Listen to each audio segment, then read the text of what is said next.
ಮೈಸೂರು ಮಹಾನಗರ ಸಾಂಸ್ಕೃತಿಕ ನಗರ.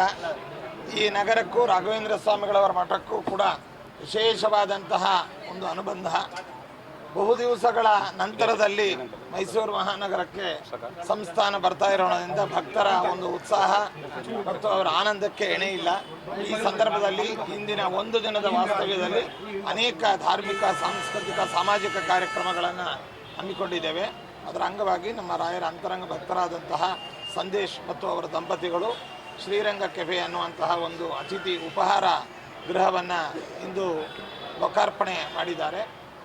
ಮತ್ತು ಮೈಸೂರು ಪ್ರಾಂತದ ಮತ್ತು ನಮ್ಮ ಜಿಲ್ಲೆಯ ಎಲ್ಲ ಜನತೆಗೆ ವಿಶೇಷವಾಗಿ ಭಗವಂತನ ರಾಘವೇಂದ್ರ ಸ್ವಾಮಿಗಳ ಅನುಗ್ರಹವಾಗಲಿ, ಸಕಾಲದಲ್ಲಿ ಮಳೆ ಬೆಳೆಗಳಾಗಲಿ, ಎಲ್ಲರಿಗೆ ಸುಖ, ಶಾಂತಿ, ಆಯುರಾರೋಗ್ಯಗಳನ್ನು ಭಗವಂತ ನೀಡಲಿ. ನಮ್ಮ ಸಂದೇಶ್ ಮತ್ತು ದಂಪತಿಗಳ ಒಂದು ಪ್ರಯತ್ನ ಮತ್ತು ಅವರ ನಿರೀಕ್ಷೆ ಏನು ಶ್ರೀರಂಗ ಕೆಫೆ ಅಂತ ಮಾಡಿದ್ದಾರೆ, ಅದು ಉತ್ತಮವಾದ ಜನಸೇವೆಯಲ್ಲಿ ತೊಡಗಿ ಅವರಿಗೆಲ್ಲ ರೀತಿಯಲ್ಲೂ ಕ್ಷೇಮವಾಗಲಿ.